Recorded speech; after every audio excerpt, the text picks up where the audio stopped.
Hi. This video has been 5 years in the making. Finally, ever since the first photos came out, and after wanting to drive it for 5 years, here we are, finally, behind the wheel of the Hyundai Ioniq 5. Why have I been waiting so long to get behind the wheel of the Ioniq 5? Because it is one of my favorite current mass-market electric cars. I have driven the Ioniq 5 briefly, like 3 years ago at the car show in Basel, and now finally I get to try it out properly, a longer-term test drive on the home turf. So what is it actually like? Well, we'll get to that. First thing I want to address the elephant in the room. You might have noticed from the footage on the screen that this is the older Ioniq 5. It's not the facelift. Yes, that's true. My local dealership currently has 2 unsold older Ioniq 5s on the lot. Actually 3, I think it was. And they need to get rid of them before Hyundai could even give them a chance to order cars from the facelift. So it was a good trade deal. I get to drive the Ioniq 5 and review it, and I can do a little promo for them so they can sell these remaining cars, because they really are old stock. However, just because this is not the facelift Ioniq 5 doesn't mean that it's not worth considering. So the Hyundai Ioniq 5 is Hyundai's first dedicated electric car built on the e-gmp platform, which was specifically designed for electric cars. And this is effectively a sister car to the Kia EV6 and the Genesis GV60. And technically also the Hyundai Ioniq 6, but I mentioned the other two because they're in the same category of vehicle. Despite outward appearances, the Ioniq 6 is actually a C SUV, and it is technically a crossover. One of the most notable things about the Ioniq 5 is the fact that it popularized a lot of the stuff that we either take for granted today in electric cars or stuff that automakers are still making a huge deal about. Starting with the architecture itself, the Hyundai Ioniq 6 was one of the first mass-market EVs to be built on an 800-volt architecture, while most of the competition at the time, and in fact I think still to this day, is built on 400-volt architectures. Actually, according to the spec sheet, the nominal voltage of the battery pack is 697, I believe, but regardless, it's an 800-volt class electric car. One of the benefits that this architecture allows for is really fast charging. And while everyone was, bragging about 10 to 80% in 30 minutes on a DC charger back then, the Ioniq 5 could do it in 18 minutes. We'll get to charging a little bit later. I did get an opportunity to try that out. So then, let's talk about charging. My dealership did not supply me with a little card for the public chargers for this video, so I had to get a little bit creative. My local Porsche dealership, which ironically is across the street from the Hyundai dealership, yes, really, has Porsche destination DC chargers. Both of them top out at 370 kilowatts. And as you might know, the Ioniq 5 can charge at a peak speed at a compatible DC charger of 350 kilowatts. Problem is, by the time I made my way over to the Porsche dealer to try this out, the battery state of charge was too high for me to really get a feel of how the Ioniq 5 charges at one of those compatible chargers. The battery, when I arrived, was at 76%. So this is not really the most scientific of tests, but if anything, we can see how much the charger would throttle the charging speed due to the battery state of charge. So I arrived at the charger with 76% state of charge. We plugged it in. It took about 11 to 12 minutes to get the battery from 76% to 90%. So overall charging speeds, if you find a good DC charger, you shouldn't have that much of an issue with the Ioniq 5. And I'm going to hand you over to VoiceOver Core as he tells you the rest of the charging speed estimates depending on the charger that you have. Apologies for the echo. I'm recording this voiceover in my new office and not all the furniture is here. 10 to 80% on a 350 kilowatt charger should take around 18 minutes, and according to Hyundai, you can add 111 kilometers of range in 5 minutes of charging, which is very good. However, 350 kilowatt chargers are, let's be honest, still quite rare, so chances are if you do run into a DC charger, it's going to be a 150 kilowatt unit. And based on what other publications have said about charging the Ioniq 5 on one of these chargers, you will get plenty far enough. For example, cars.com got a peak charging rate of 81 kilowatts on a 150 kilowatt DC charger, so you shouldn't have a problem. I can't give you an exact time because charging speeds vary a lot based on lots of different factors and based on the car itself, but in any case, 150 kilowatts should get you plenty of charging speed. As for charging at home on a wall box with 11 kilowatts and things like that, Hyundai says 7 hours and 20 minutes. But again, because that also depends on a lot of different factors, I would say 8 hours. Peg it at 8 hours, so quite literally overnight for a lot of people. You get home at 10 p.m., you plug it in the next morning when you get up for work or whatever you may be doing, it's fully charged. Another major thing that the Ioniq 5 sort of brought forward for electric cars, kind of sped up the development for the competition in a way, was bidirectional charging. Again, one of the first mass-market EVs to offer vehicle-to-load. And the adapter is actually in the trunk. I will show it to you later. It's basically something that allows you to charge or power various electrical and electronic devices using the high-voltage traction battery, which is a genius idea. Admittedly, the Ioniq 5 still hasn't received vehicle-to-grid and vehicle-to-home, but I'm sure that either that is part of the facelift now, or it will happen eventually. And the third, and arguably one of the most important things that the Ioniq 5 introduced, which is still going on to this day, retro styling. This was one of the first electric cars of the decade to truly take advantage of retro styling, and it's one of my favorite designs in the world of EVs right now. It was my absolute favorite until the French came in with their retro EVs, the Renault 5, the Twingo, and the 4, and they kind of, that took over a little bit, but this is still one of the coolest designs in the EV market right now. And I know that Hyundai is slowly moving away from this specific design philosophy. They're trying out the new Art of Steel thing, and indeed the new Ioniq 3 electric hatchback, which I hope to get behind the wheel of soon as well. It's a Europe exclusive thing. That one's a bit more smooth and streamlined, kind of. But this is all blocky and boxy and stuff. You're probably thinking that that has had a negative effect on efficiency, and, well, you would be wrong. We'll get to efficiency in a few minutes. Let's get into what the Ioniq 5 is like to drive in town. The answer is freaking excellent.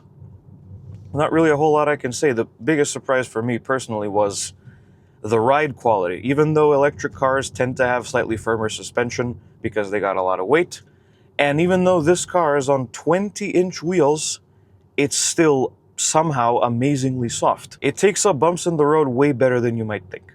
It's really good. But also, in general, the driving experience in town is solid. Why, the solid is not as good as excellent, and it is excellent, so let's call it excellent. And you don't get this on other car review channels. The steering is nice and light. It picks up speed very well off the line at traffic lights, which means that if you live in a country like mine, where nobody lets you merge, you can just get ahead of them and merge yourself. It's one of my favorite things about testing electric cars as well. The ride, as I said, is very good. The visibility is surprisingly good. The rear window is very clear. The A-pillars are quite thin, considering, and the view out the windshield in general is pretty good. Maneuverability is actually really good, considering that this is a pretty long vehicle with a almost comically long wheelbase, and as you know, long wheelbases tend to affect turning circles, but it's actually pretty good. And you also have parking sensors and a 360 camera, to save you from trouble if you have trouble parking.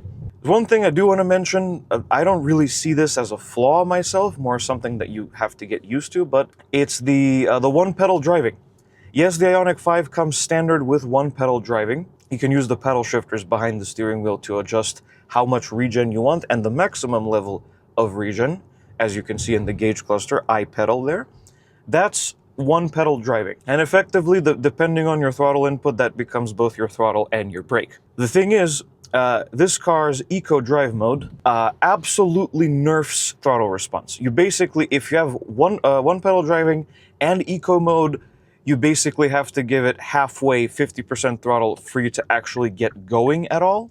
So that's a bit difficult to demonstrate on camera, but the way I see it, what you should do is either keep the drive mode in normal for, around town in most normal circumstances, and use one pedal driving, or put it in eco mode, but then notch the regen down a little bit, because otherwise you're going to have a hard time, and it won't really behave like an electric car. It'll behave like a slow combustion car.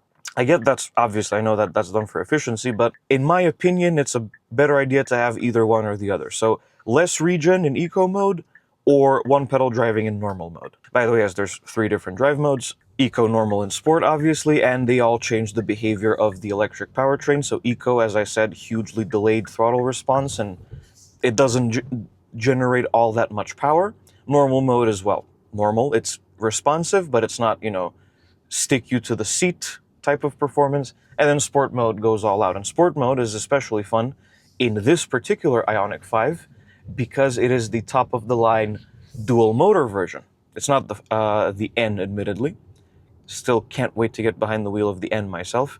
But it is in no way slow, let's put it that way. I will talk about performance a little bit later in the video, obviously. Also, while we're on our way to the highway, let's get the handling out of the way. I thought it would be quite boring, honestly, but it was surprisingly entertaining. Although most of the entertainment comes from the instant response from the electric motor, because when I tested the handling, I was in sport mode, and it was a lot of fun. But when you start pushing the limits a little bit more, it does tend to lean left and right. And, well, you kind of expect that. This Ioniq 5 is set up for comfort.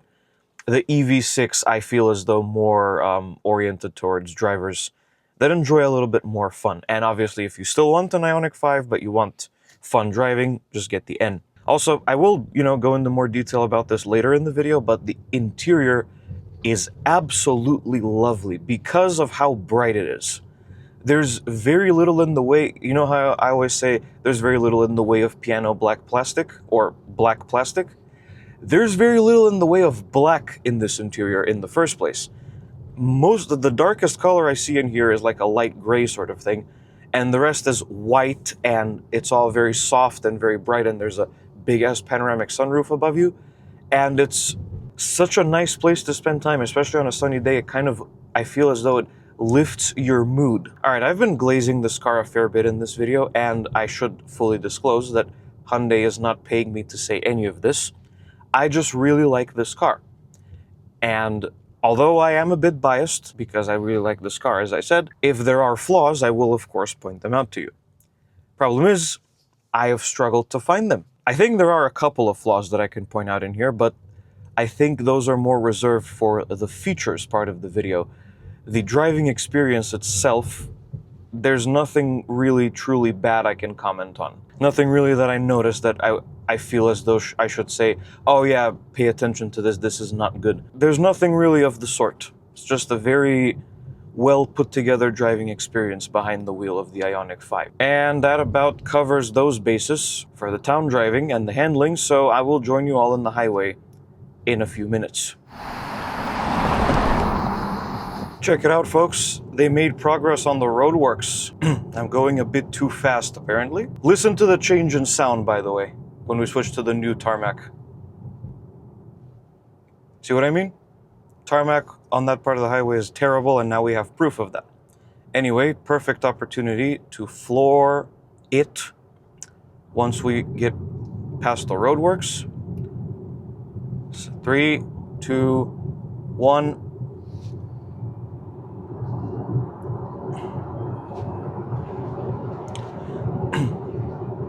I should mention that for this particular powertrain combo, 0 to 100 kph is 5.2 seconds. I'd say that's pretty good. In terms of the highway experience, well, there is a little bit of wind noise in here, from what I can hear. Road noise, it's not the car's fault, because sound insulation is very good, and it's on Michelin Pilot Sport EV tires. As I'm sure you're aware, Michelin is royalty in the world of tires, so it's not the car's fault. Feels very stable at speed. It's comfy. Pulls really well, as you saw. It squats when you floor it, which is a lot of fun. And I did get a chance to try out the highway assist system yesterday. Highway drive HDA, highway driving assistance, something. It's level 2 semi-autonomous driving, and it's very good. It gets the job done really well, but I wasn't exactly sure what to do to activate the lane change assistance. So I would use my signal, and then nothing would happen. The little arrows on the dash that show that the car's ready to make a lane change, they would just gray out and not do anything. So that was a bit confusing, but there's not a whole lot to say other than that for the town driving experience.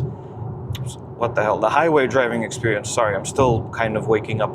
The Ioniq 5 excels at that too. And I suppose you would like to know about energy consumption. Around town, if you take good care of it, you can expect about 15 kilowatt hours per 100 kilometers, or this many miles per kilowatt hour. And on the highway, you can expect something closer to 19 or 20 kilowatt hours per 100 kilometers, or this many miles per kilowatt hour. With this car's battery pack, that works out to this much range, roughly. So yes, you can actually meet and or exceed the rating given by the WLTP or the EPA, depending on where you are.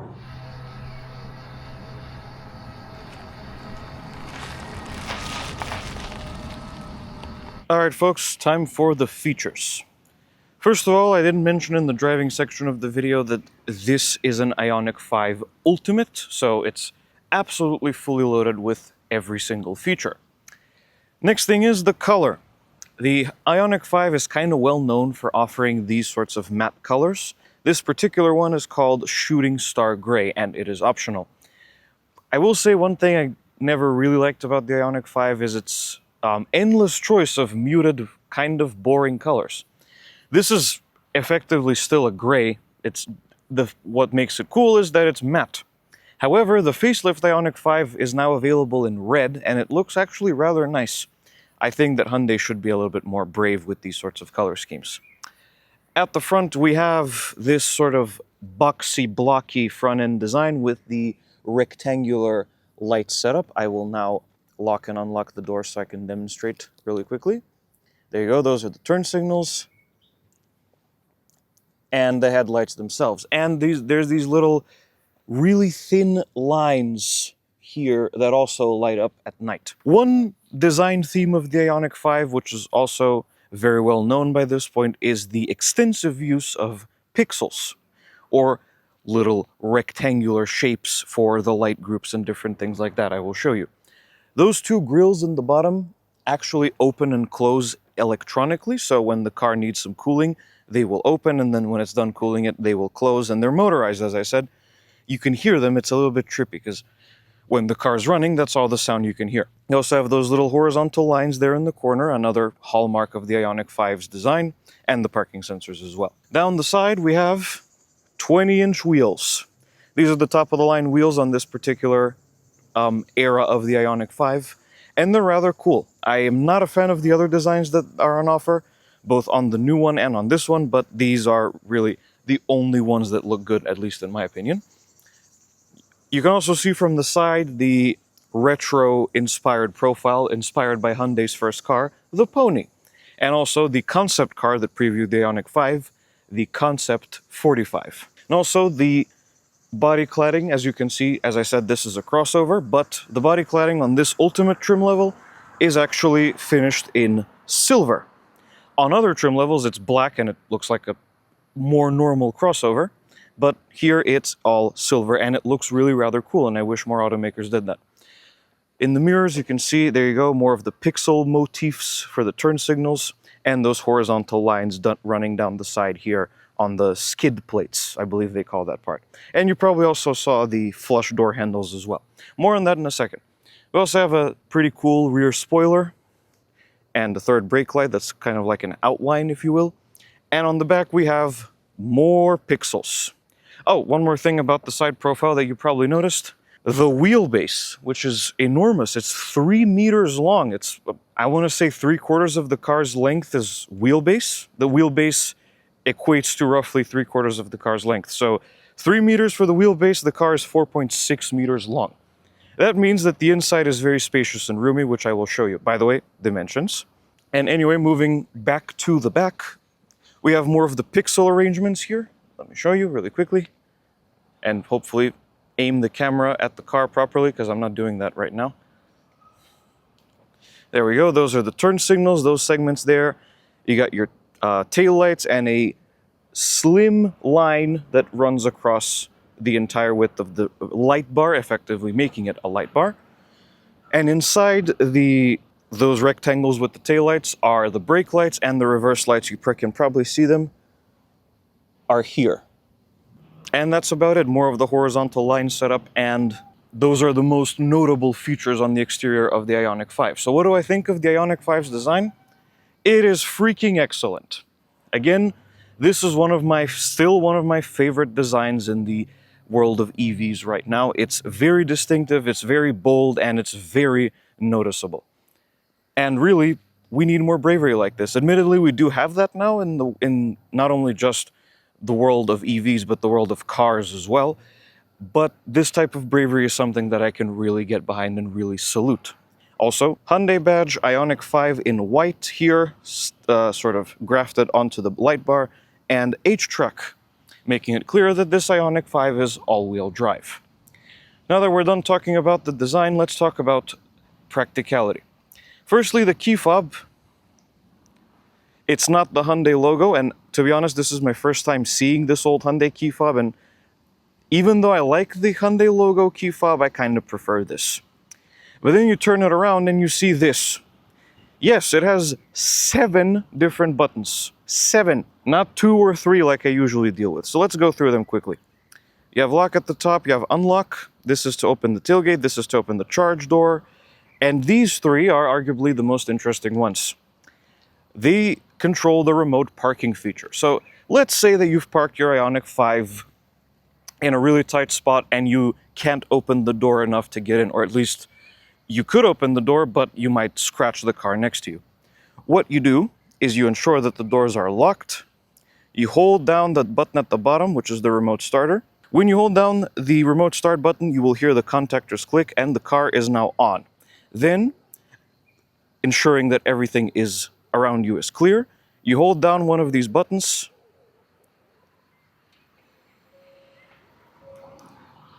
and the car will start moving very slowly. When you let go, it stops. And then you can push the other button and it'll move forward very slowly.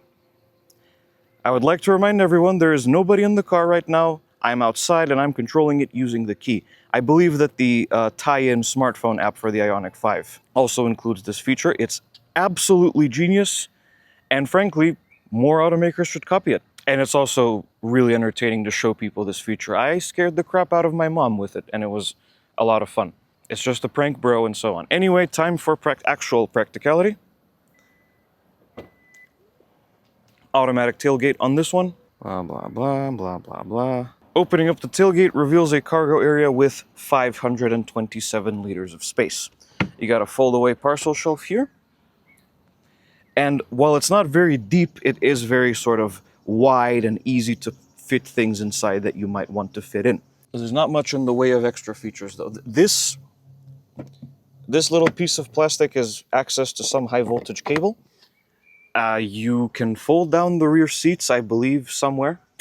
Oh yeah, you have to do it on... there you go, there's a downside. You can't fold the rear seats down through the cargo area or on the top of the seats. You have to go over and push that little lever on the side to fold them down.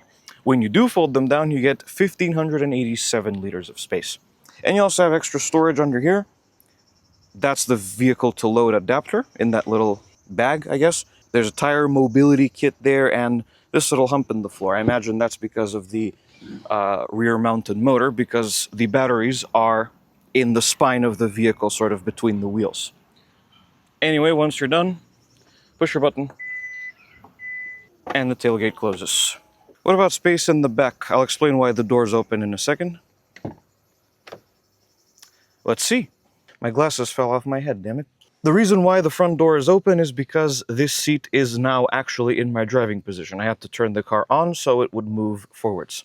I am 5'11.5" or 1.8 meters tall, Discord moderator in width. You already know. Plenty of knee room here.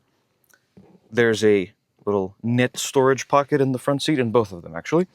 Headroom is also very good.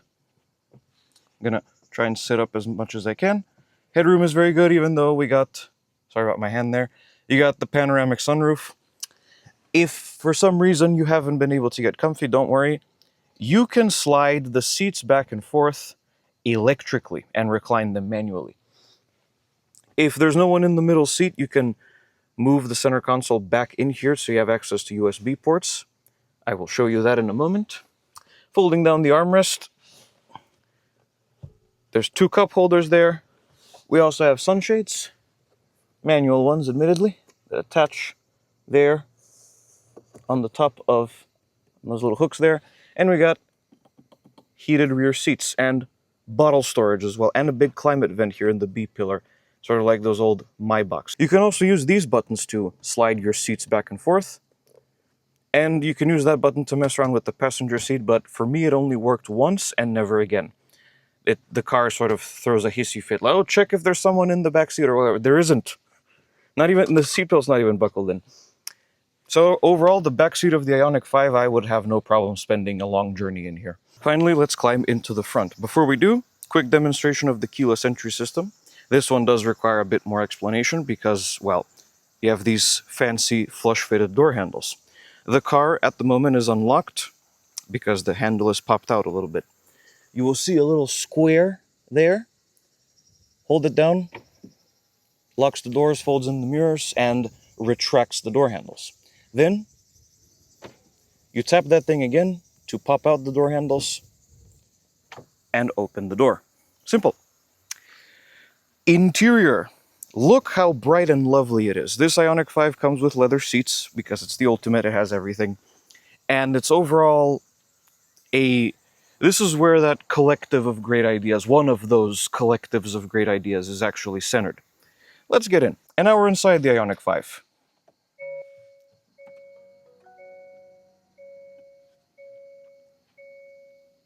Can we rev it? No, I'm kidding, of course. One of the first things that greets you when you get in the Ioniq 5 is this 2-spoke steering wheel. One of the first in Hyundai's lineup to use this airbag cover arrangement with the letter H in Morse code, the 4 dots. But unfortunately, they don't light up like they do on the Ioniq 6. Shame, really. You got media controls on this side and the voice commands. And you got your ADAS and gauge cluster controls on the right, and a drive mode button. Yes, unfortunately, despite looking like a little dial, it is in fact a button, which I will show you. Feels nice in the hand. The steering is surprisingly weighty. I mean, it's not difficult to turn or anything. It's just that Hyundai has tried its best to offer a little bit more feedback than you might expect. And that's something that we should appreciate, I feel. And in the middle, we have the horn, which sounds like this. This was also one of the first Hyundais to use this growth shifter arrangement to clean up room in the center console. Most Hyundais use this now, but it was a big thing when the Ioniq 5 first came out. You twist it forward to go into drive, halfway for neutral, and all the way down for reverse, which brings up your 360 camera and your parking sensors as well. The parking sensor diagram, in true Hyundai fashion, appears in the gauge cluster, which is a good idea. Once you're done, you push the P at the end, and you go into park. Very simple. Infotainment system. 12.3 inches, and this is the old software with a very bright color scheme. There is a dark mode, obviously, but because the interior is so bright, I simply couldn't bring myself to put it in dark mode at all times. I figured I would let the car decide because of all the brightness around it. And it would look a bit weird with these white bezels.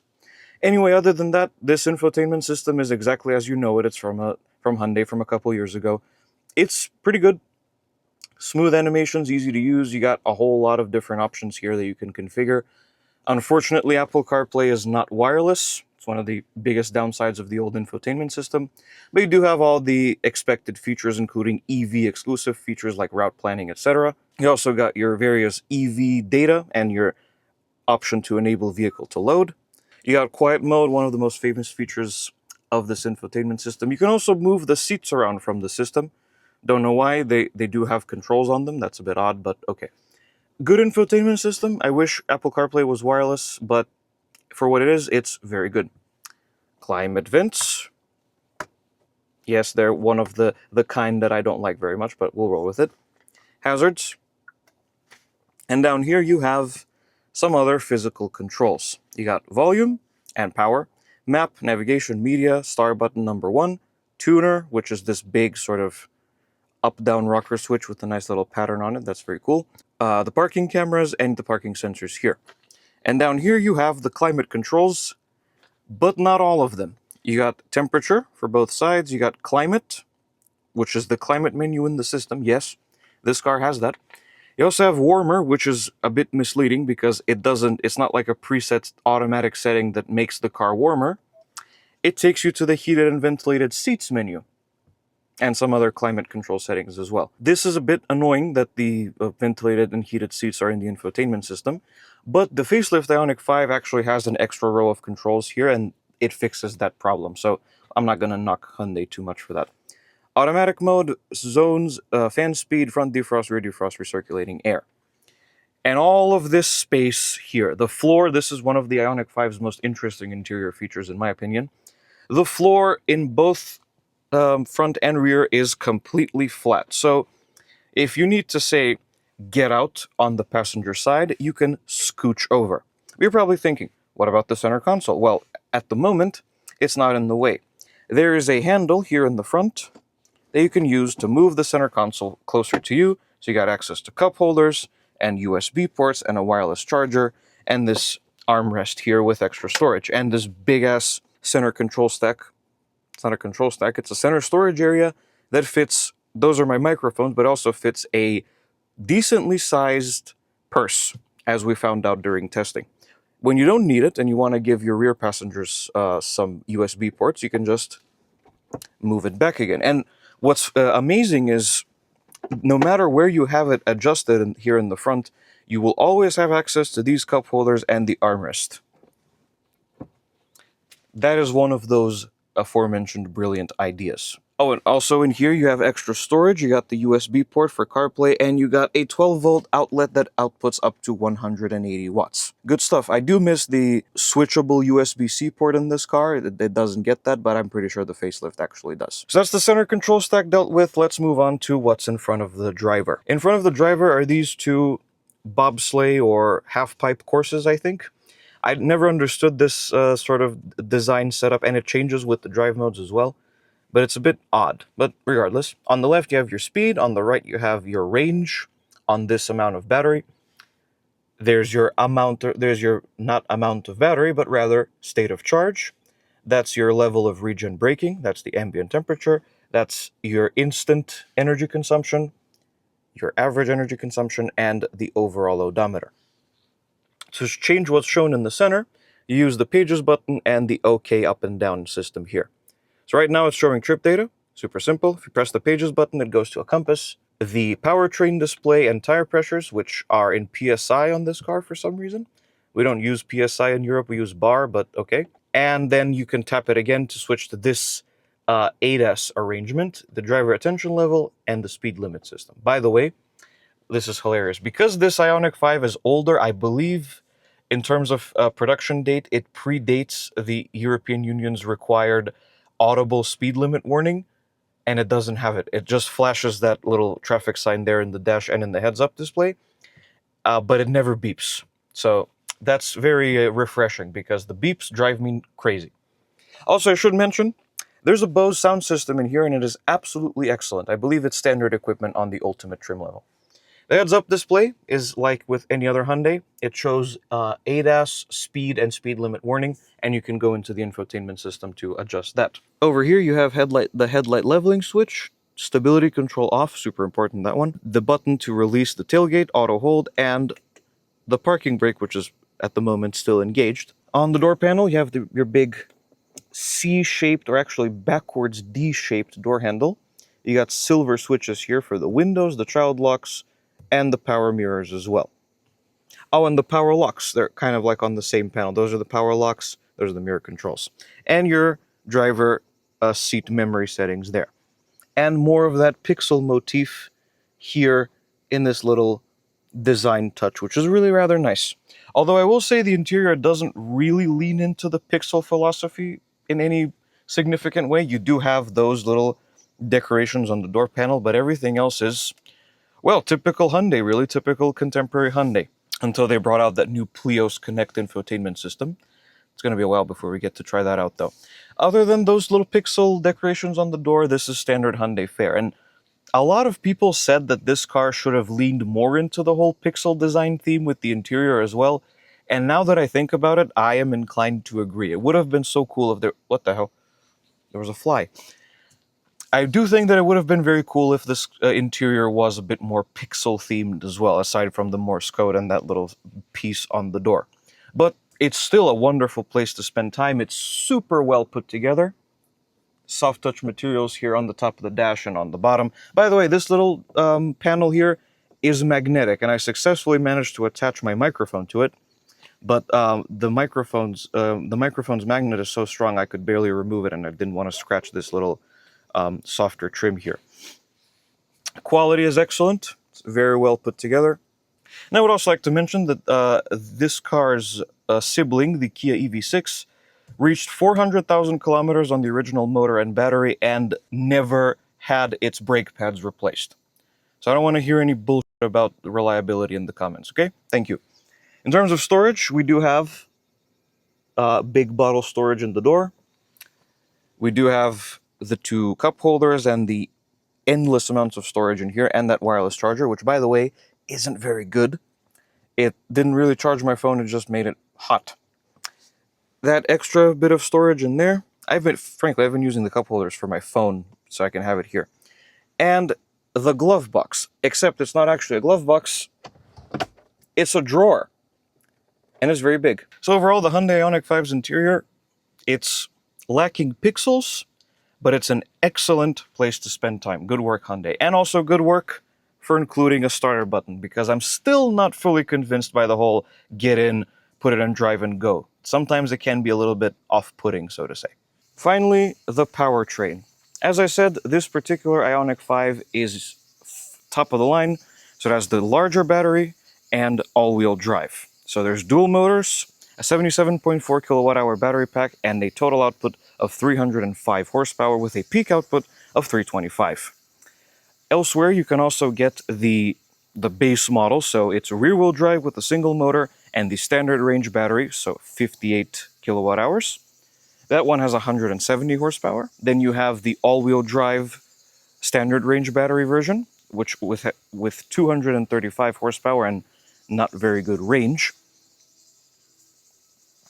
Then there's the rear-wheel drive long-range version, so single motor with the 77.4 kilowatt-hour battery pack. That one has 217 horsepower and has the highest range out of the whole lineup. And finally, not counting the N, we have this. Dual motor, long-range battery pack with 305 horsepower and an WLTP estimated range of 460 kilometers, which is very good and absolutely achievable, as I found out during my testing. So that's the specs dealt with the powertrain, as 100 kph takes 5.2 seconds on this one, and the top speed is that much. A little bit of extra storage. This looks like a perfect spot to hold the vehicle-to-load adapter so it doesn't take up room under the cargo area's false floor. And that's the Hyundai Ioniq 5. As I said, this video was 5 years in the making because I've wanted to drive this car for an extended amount of time ever since the first photos came out. And as I probably said several times in this video, there is only one sentence that was spinning around my head while I was driving this car. A collective of brilliant ideas. This is one of the most well thought out EV experiences I've ever had. A truly great car, which is why the Hyundai Ioniq 5 gets a score of 9 out of 10. Can't wait to drive the facelift. And that's going to be about it for this video, everybody. Thank you so much for watching. If you liked it, be sure to hit like and subscribe to the channel. Also, subscribe to the gaming channel. There will be a link in the description. And follow me on Blue Sky. There will be a link in the description for that as well. And I will see you guys in the next video. Goodbye.